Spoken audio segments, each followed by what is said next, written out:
I wanted to make maybe a bit of a prediction for 2025, Chris, which is 2025, as well as maybe the AGI and the singularity, is going to be the year of robots. If we're following the plot line of Terminator 2, then this is also part of it.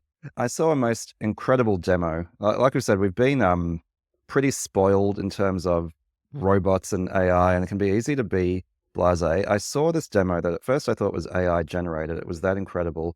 It was of the Unitree Go2W all-terrain robot. Is this robot sort of dog on wheels, and it can walk, it can drive, it can like jump off cliffs. It is the most incredibly dexterous thing you've ever seen. Like, it's more lithe than a cheetah, and like it's just absolutely incredible in terms of its physical maneuvering. And so in the same way as we've kind of approaching AGI or super intelligence, we're getting this kind of super physicality from robots where it's like, okay, they can outperform not just humans, but all animals and vehicles that we know about in terms of their ability to just move through the world.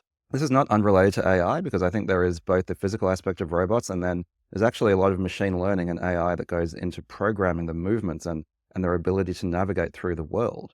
But you start to see now that you're going to have AI and LLMs as a sort of disembodied intelligence, but we're also going to be able to embody intelligence, and it's going to happen a lot sooner than you think. And again, I think the impressive stuff happens at the top end where we see, okay, these incredible robots that do amazing things. But I saw another announcement, and I can't find it right now. So this is bad researching by me, bad podcaster. But there's a Chinese company that announced a very capable robot for sub $10,000. It's now getting to the level where a moderately well-off family could buy its own robot and, start using it for domestic help. And so, I think, again, if we come to the end of 2025, the kind of general purpose robot moving through the world is going to be less science fiction, and it's going to start being something that we see in our world and something we start thinking about as part of every day.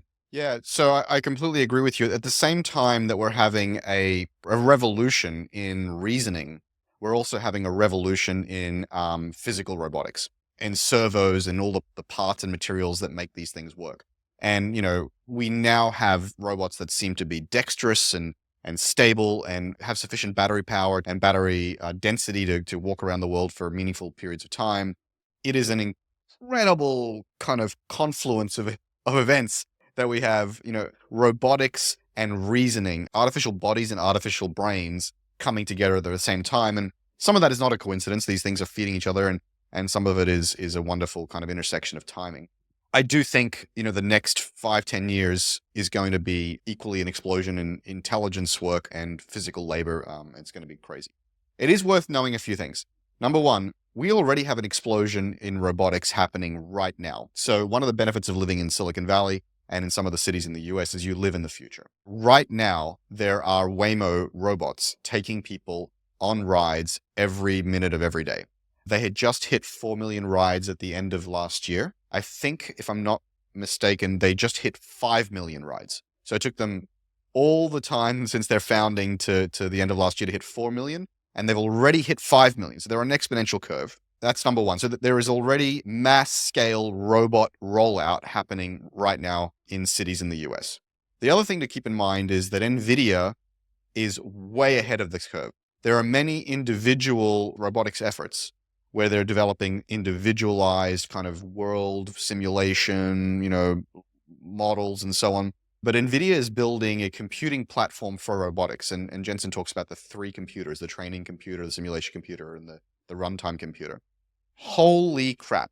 He now has the picks and shuffles to generate reasoning engines and the picks and shovels to generate embodied intelligence in the form of robots. NVIDIA is already and is set up to be even more so the most consequential company in the history of the world. And, I have my portfolio is way overbalanced, overinvested, overindexed on NVIDIA because I just invested and it grew some 3 or 4 times.